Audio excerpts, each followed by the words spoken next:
We got COT in the house. What we got? We got COT, Church of Thieen. On to our next segment. Dun, dun, dun, dun. Can you hear me okay? Yeah, you're fine. Can you hear me now? Okay. Which is better, this or this or this? Your little voice meter thing is going past the circle it needs to by like a good little millimeter, but like you're fine. The truth is, I'm a homosexual. What? What? What? Huh? The truth is that a pop culture reference? Wait, what is that? That was a pop culture reference, yeah. Where's that from? It sounds familiar. It's from Eminem. Oh. It was in the Dictator or something. They were in Oh North Korea. yeah. He's like, actually, I'm actually gay. I'm a homosexual. Yes, I'm a homosexual. Wait, you're saying you like men? Yes. And he said it with a straight face. I really enjoyed it. Anyway, Dictator's one of those cracked out movies. it's a movie you watch when you're tripping, you know. Yeah. Welcome to Theanletics, where we dive deep into the realms of mental, physical, and emotional health. Our goal is simple: to inspire, support, and empower you on your journey towards health to a holistic well-being. I really tried. I like the holistic. That's good. All right. That's good. All right. Welcome to Thieen, a holistic podcast. Oh shit, Thieen, shit. I think my mind went back to Theanletics. All right, y'all. Welcome to 102.10 FM with the Church of Thieen with our next segment, Thieen. Welcome to Thieen, where we dive deep into the realms of mentical. Wow. You know, like Mentical. you know, I will Menticles? upload this and just hope for the best. You know where I'm going with this. All right. You know how there's an octopus? Octopus. With Thieen, our mascot is a pentoctopus. Pentoctopus? Yes. Octopus with 5 legs or little squigglies? 5 heads and Wait, and what the fuck? pentoctopus. What in the Lovecraftian creature is this? A quadoctopus. Quad Because octopus. the church right now we only have 4 members at the moment. So Oh no. Alright, you know what? At some point I'm gonna get this right. But like, do you wanna dive? when are we recording? I'm already started. You started? I started. Oh, I'm sorry. All right. It's okay. If anything, I cut this out. All right. Let's begin. What do you want to talk about today? Alik 21 Alik 22 Well, Alik soon. Actually, it's still 21 at leak, but Yes. we have an amazing feature on this next album with 31 Savage, Tommy Tran, the man, the 31, myth, 31. the legend, just turned 31. Put an Asian in a chicken wing. Okay, one hell of a rap bar you got there, but how's it feel, man? I got some Asian zing in my disposal now. I think 31's really good. I feel really good. Really First good? year of my 30s, life's pretty good. Good. I mean, it's kind of crazy just to think about it, because I met you the day after you turned 29. I celebrated your 30th, and I'm here for your 31st. It's kind of wild. 2 years, my friend. What do you think of Tommy in his last year of his 20s and Tommy in his first year of his 30s? If I had to really think about it, when I met you then to now, I see a lot of internal work being done, because I've seen you go through this path of like trying to figure out the problems in your past, the problems you have right now, and trying to like prevent problems in your future, which is inevitable, but you kind of like know how to handle it a lot better now. And I mean, there's a lot of paths you could have taken to like go to the dark side, which we don't want in this world of Thieen, but you didn't, and I'm really happy for you. And like, for instance, like you moved to Texas for a little minute. That was an arc. You moved to Texas and you came back. I had my Houston arc. Yep. Your little Houston H-Town arc, H-Town arc. and you learned from it, you know. Like, I remember like there would be days where you would call me. You're like, man, Houston, like, you enjoyed the Houston life, but the work you did out there was all right. I mean, It was okay. It was just okay, but I found that you weren't too happy with it. But I mean, you live and you learn. You walked through that fire and you came out like a hot steel from like the forging videos where they take out the metal. You're forging yourself into a nice blade, and that's okay. I took my last year of my 20s to heart, and I basically took it as, I gotta do my best and set up my 30s really well. I like to give myself deadlines. Some people, they don't do this. They don't look at the end of their 20s or the end of their teen years as like, oh, this is a cap off for the next adventure, the next arc. But I like to do that because I guess for my brain, if there's a deadline, it gives me actual achievable goals to get to where I need to go. And I messed up a lot in the last year of my 20s, but I think I did it in a very calculated way to where now I did all of those things. My first year of my 30s was very, very kind to me, and I think I was kind to it too. I think I haven't had a year like that in a long time. Proud of you. Thanks, bro. Quite honestly, like, if I could sum up the 2 years I have met you in like few words, I would just say I'm proud of you, because you went through hell. I've seen it too, because I remember we would meet up in person. We would just like talk about our problems, and I'm like, damn, it's okay like to be like a lot older, because I mean the 10-year age gap between us, and like still have problems, because I have that little smooth brain mentality where I'm like, when I become older, I won't have problems. But I mean, it feels really great to see somebody that's older than me go through these problems and resolve them. Because there's some people that just, if there's beef, and like they'll meet up years from now and still have beef with each other. I think it's like, I like what you said earlier about most people, they think, oh, when I grow up, my problems will be less or they'll disappear. And I think that the more wise way of saying it is that as I grow older, all these problems that come, I can just handle them way better. Mm-hmm. So it's like they do disappear in a way because you just level up. But of course, there are people that doesn't happen, like you said. Yeah, it don't happen. It don't be like that. Some people, they're like General Zhao from the last Airbender. They're still lost in the mist, bro. At the age of like 45. I will find the Avatar. Bro's lost in the fog. Get him out of there. I think that where was I going with this? So the last time we talked, I listened to our last podcast, and it was actually right before Kendrick responded to Drake. That was the last time. And I like to bring up, I guess, a little bit of the after effects of things. And I think it coincides really well to what we were talking about earlier, because there's a path where I call it the Drake path. You're 37, you don't self-reflect, you don't introspect, you don't have people that, keep you, I guess, accountable. So you end up doing just like weird things. You do things that they're not, even if you don't tiptoe towards, I guess, the unlawful part of life, you still do things that are slimy, and it's not good for your character. People look at you different. And then you have the Kendrick path, which I consider, like, I felt really inspired listening to Mr. Morales, his and the Big Steppers, his last album, because it was very introspective. He laid out all of his issues, which is funny because it shows a lot about Drake's character, and he's always been a bully.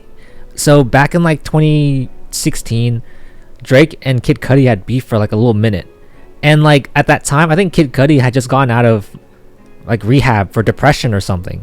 And like Drake, he dropped a bar that was saying like, "You weak for being depressed." Ooh. And he did the same shitty angle against Kendrick, because Mr. Morales was Kendrick being very vulnerable, and he used his pain as a way of like showing to the listener that, hey, I have issues and you may have issues too, and it's better to shine light on it and work through it than to pretend it doesn't exist. So he's like, gotcha. I knew it. So Drake took all the information that Kendrick wrote on Mr. Morale and just used it against him. But it doesn't work because Kendrick already used that information in his album to heal from it. Like he learned, he took it as lesson. And I was telling you earlier this year, like the most powerful skill you can have in life is being an alchemist. Being able to turn your coal moments like into gold. And that's what Kendrick did. And that's why Kendrick came up on top. He beat Drake so bad. Drake didn't even have a chance at that point. I'll be honest, because I was like, ooh, Drake dropped something, and then Kendrick dropped something. I'm like, oh, and then he dropped again. Oh, Drake was like black and purple, his face all beat up. It was good to get the pen working. Good to get the pen working. And you know, it was good exercise. The last minute of this was so sad. I'm like, you lost. You would be a competitor if I wasn't an actual predator. I said, oh no. But it shows a lot, because that's something that I've really been, I guess, climbing towards lately, was trying to max out not just IQ but also your EQ. And seeing Kendrick have both of that on max level, and then just punching Drake, it very satisfying. It was over before it even began. Kendrick hit the domain expansion. It really was. It was like it was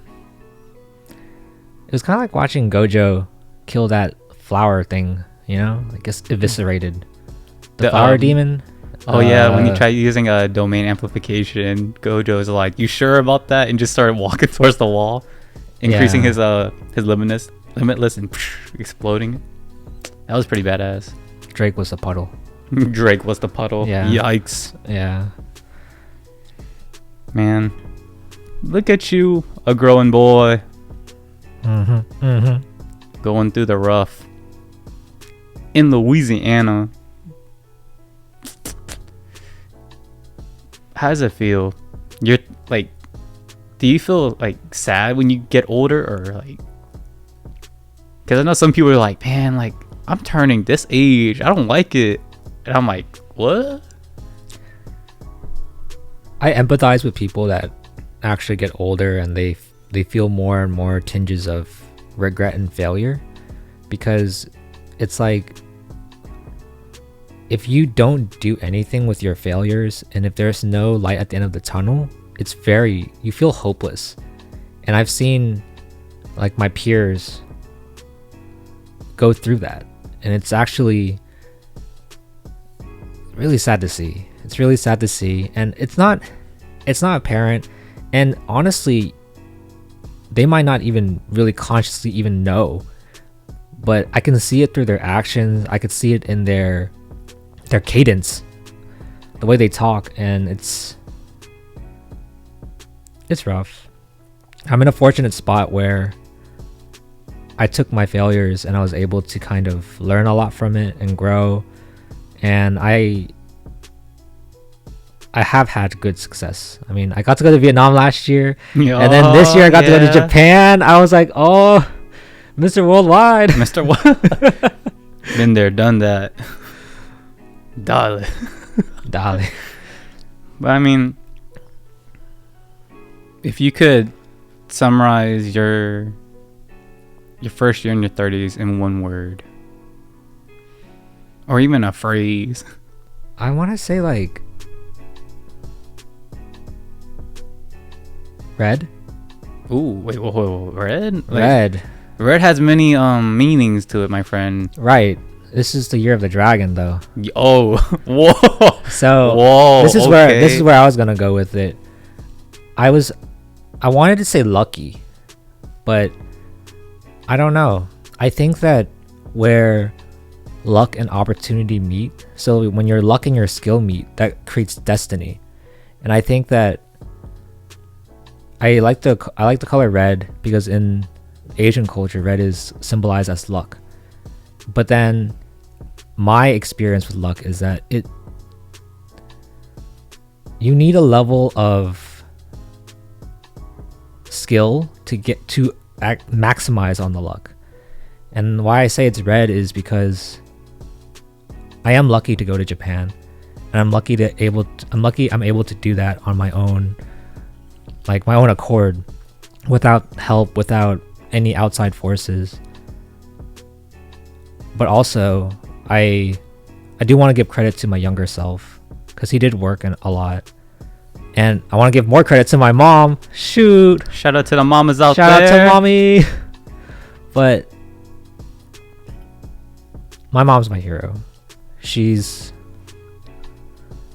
I was telling my girlfriend on about a moment when I was like 12, and I think he was my 14-year-old cousin at the time. He liked to skip school, and I think he was like an 8th grader, I was like a 6th grader, and like I think I wanted to mimic him. So one day I was like, Mom, I'm just not feeling well. I just can't go to school. She dragged me out of bed. Damn, and right. She made me go to school. And ever since that age, she instilled to me the importance of education. And because of that, I was able to achieve just whatever I wanted to do. She never asked me to be a doctor, but she just wanted me to get an education. And I owe a lot to her. And Mother's Day did just pass recently, so yeah, I wanted to bring that up too.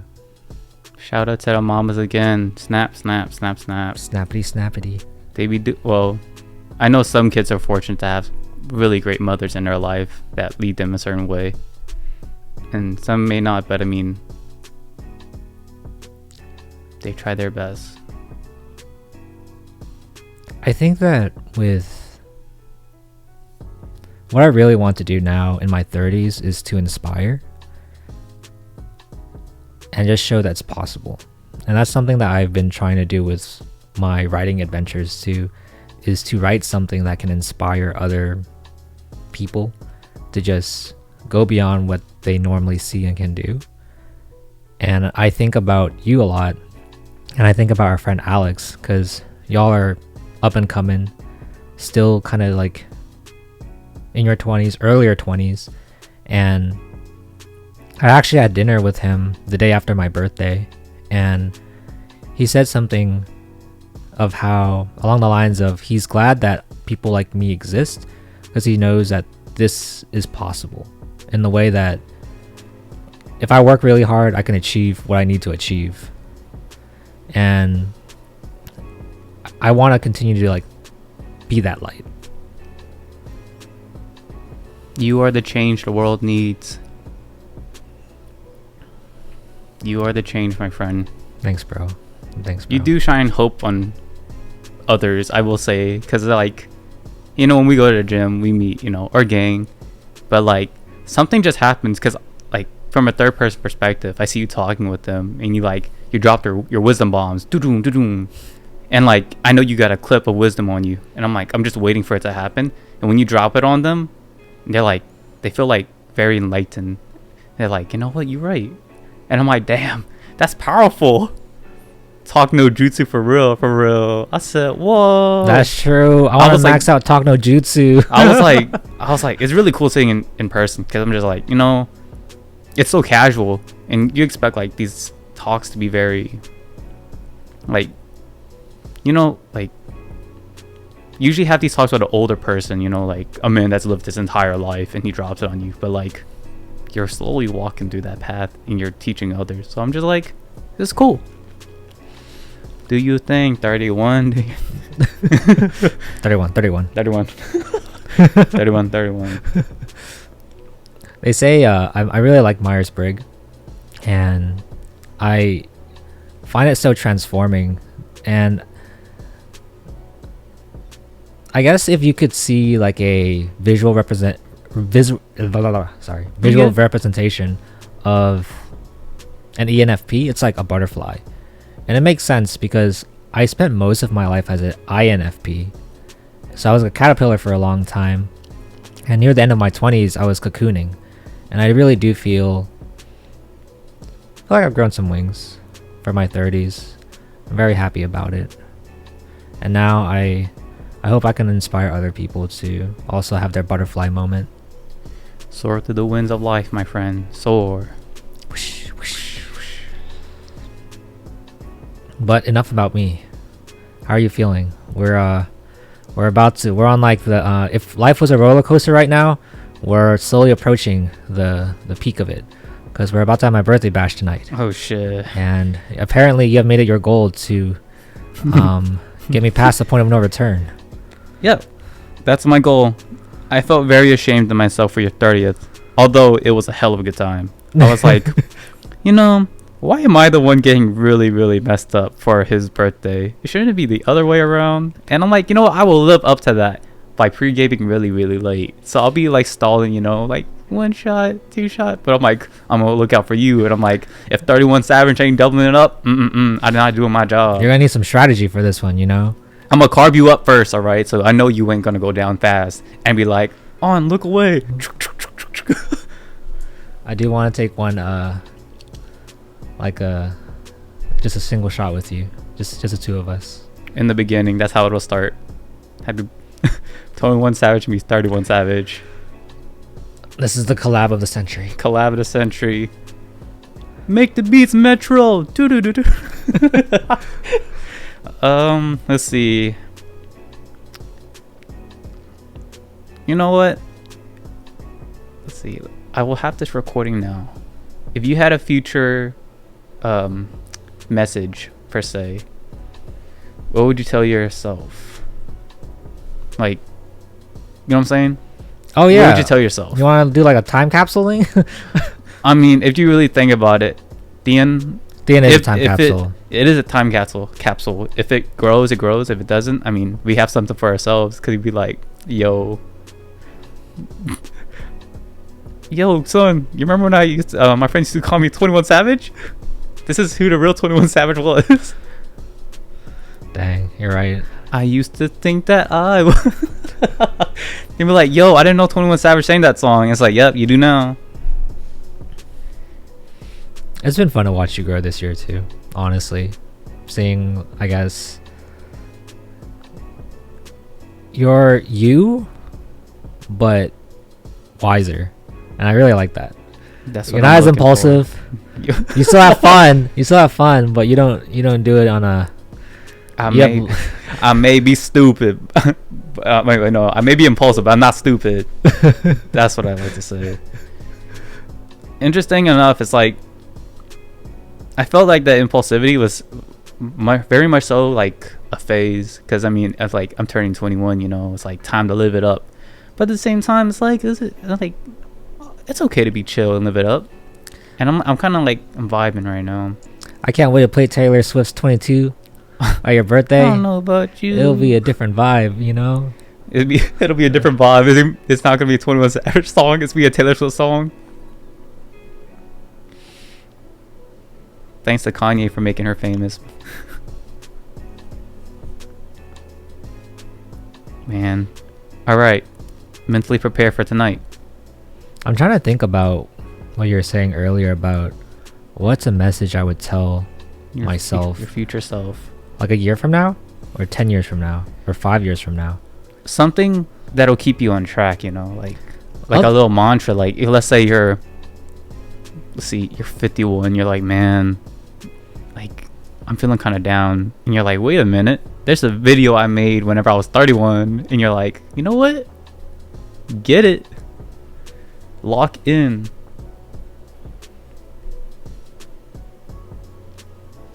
I was trying to think of a very inspirational quote, but nothing's popping up in my head. Look, I got a message for myself. Ooh, baby, I love you. You my everything. Look, that'll age very well, cause it'll still play in my ear. It's a stem at this point, so like when I'm older, I already know. I don't even know how to respond to. Well, actually, I could see that. You're gonna be like 79, and then you hear that song, and then like, you'll be, yeah. Your dementia will be like, wait a second, I remember when I sang that song at Tommy's birthday, his 31st birthday. But like seriously, like I find that music and like shows back then, like they're popping up because people are like, whoa, like y'all remember this show when you were younger? And I'm scrolling through like Instagram or TikTok, and I'm like, whoa, I remember that show, and a bunch of memories pop up. So if I stem or like sing that Keisha Cole song, it'll bring me back to that moment when I was singing or like hearing that song in that moment, and I can just like relive it. So as I'm recording these, right, I still have audio from when we first started, and I listen to it, and it just like it brings me back whenever we were in your room. We rearranged everything. We had that small wooden table. We faced each other that was like 3-4 feet away. Our feet were literally touching. I think these podcast episodes and our recordings are almost just waypoints back into a certain part of our life, and I'm glad we're doing them because we get to see what were we thinking, what were we feeling at that time. It's a good time, honestly. Like, we started this whenever I came from a very bad place. Like, I was like not mentally there. And it's like you telling me that I've grown some wisdom in my life, like I'm a little bit more wiser. It's just like it kind of cheers me up a little bit. It kind of shows that I am growing even when I can't see it. No, our peers can see it. Or our peers can see it, but like I have trouble seeing it myself. So it kind of like it help me grow, you know, a little fertilizer on the plant. I'm glad you can see it too, but I do want to remind you, I'm not sure if you know, but the people around us, they see it. Even just people that we go to work out, when I talk to them, and I'll talk about you sometimes, and they're like, oh, Alec is a whole different person where he was a couple years ago, and that makes me very happy. Like, it makes me very happy you are a very different person than you were 2 years ago. I will say that's so very different. We also hit our 2-year anniversary. Yeah, a couple days ago. We didn't go anywhere though, bro. I was like, you know what? I have work. I gotta take care of everybody. I gotta pay the bills, the kids. When you gonna take me on a date? You know, when you gonna make time for me? Man, I gotta pay this child support. Who gonna pay for it? Who's watching these kids while you're out there working? Okay. You always say it's me that's doing all the work, but I'm putting in the work too. Yo, it's kind of funny. We talked about the situation, but it's like, yo, it has to come from a place. It comes from somewhere. Talk about generational trauma. But I don't know. Like, I'm glad people can see that I've changed, because I feel a slight difference, but sometimes it's really hard to see if I really changed for the better. And I think so, but sometimes it's like it gets fuzzy. Just slightly fuzzy. It needs to be fuzzy. And I think that you need to go through that. People that don't go through the fuzzy, they're just lost. Okay, I came up with something. I was thinking about it for like 10 minutes. It's been cooking. I think if I had to tell myself something, we'll do this. I also want you to come up with something to tell yourself a year from now. But I think for me, it's something along the lines of, you know what you're doing, and if you don't know, now you know. Because one thing that I love about being 31 right now is I do the things that I do, and it's so frustrating when you do things or you feel things or you experience things and you're like, I don't know why I'm going through this. Like, I don't know why I'm feeling this way. You can't encapsulate it. It's so frustrating. But for me, for the most part, when I do something, even when I mess up, it's like, oh, I know why I'm doing this. And I do also want to give myself grace for a year ahead from now, because I don't know what's going to happen. But if there is something that is completely out of my understanding, you're going to learn it. And then it's almost as like, if this brick does not fit, we're going to make it fit. And I think that's what I love about my journey in my 30s, is that as each layer of brick gets added on to my wall, I learn more and more, and the brick and the foundation just becomes stronger and stronger. I like that. Build your castle. Build your kingdom. What would I even tell myself?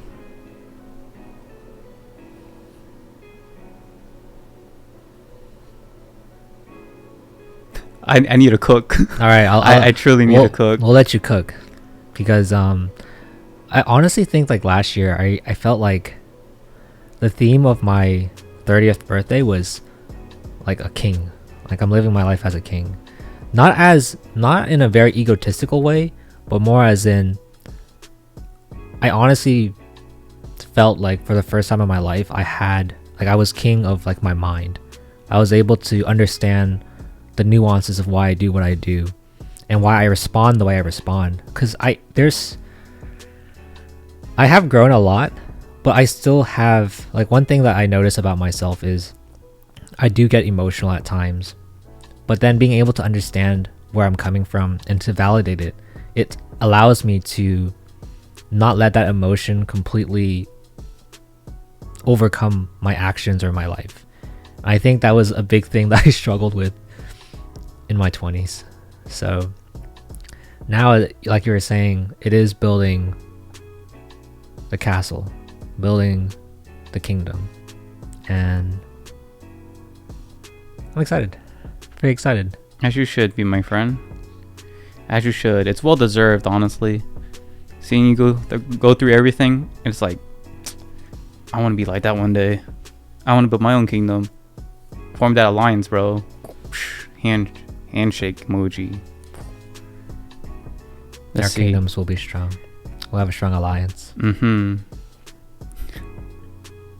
What was that? Avengers. United we stand, divided we fall. Mm-hmm. Something. Go for it, bro. Go for it. You go in. I think something I would tell myself if I was like 41, just remember who got you to this moment. You know, you are still moving forward. There's no such thing as going backwards in life. Even the tiny bit of progress is still progress. Perfectionism is not real, my friend. Nothing has to be perfect. I see people going into the trap of when they mess up, it feels like they're moving backwards. But I think a misstep is probably a little bit more, a better reframe of the situation. Because we're still going to misstep, and we may fall into past old habits. But I don't think you're not falling backwards. It's just, you're just misstepping. Good trip. You're tripping. Damn. I just had a little epiphany. What? I saw the multiverse. Either we still record these things as a little time capsule for us, or this thing grows and we're like, damn, we grew from this. We planted that seed. We farmers up in here. Yeah, I want a new setup. I want to get a new table. We ordered a new table. Yeah. Like I want us to eventually one day just record this more studio. Like a studio. I would like us to that'd be pretty have like sick. a more professional in-person camera movement, because I like seeing us record when we make our real life IRL podcast, because you get to see like our face, and honestly, you know, as we grow, things, you know, we mature and we look a little older over time. I was thinking about doing that today, but I was like, you look like you just woke up, so I was like, this is not a good look. Yeah. This is not a good look for us right now. It's okay. I just woke up. We could probably do that. I woke up like this. We could probably do it maybe tomorrow or another time. Because I was like, let's see how good we look after the hangover. Yeah, maybe not tomorrow. I don't know. I'm gonna wear the shade. Just don't even look at me, man. Let's see. Yeah, just like us in the future recording. In that case, we better put in our sponsorships right now. First, we got Soonhari. Please sponsor us. We better drink and support your business. Sponsored by Soonhari. We have a lot of people coming over to this party. I will buy every single flavor, and we will drink it all. Apple mango is the best. Apple mango? Strawberry gang. Strawberry's good too. They're all very good. They're all quite very nice. good. Quite nice. Nice kick to it. We're gonna be trying to mix soju with some tea, cause A little tea party. a little tea party is gonna happen. We'll see where it goes. We shall see, my friend. Well, I guess that's everything. We'll see y'all next time. thanks for joining us on this episode of Thieen. Hope you enjoyed our deep dives into mental, physical, and emotional health. Pray for my liver. Pray for our liver. See y'all, gang.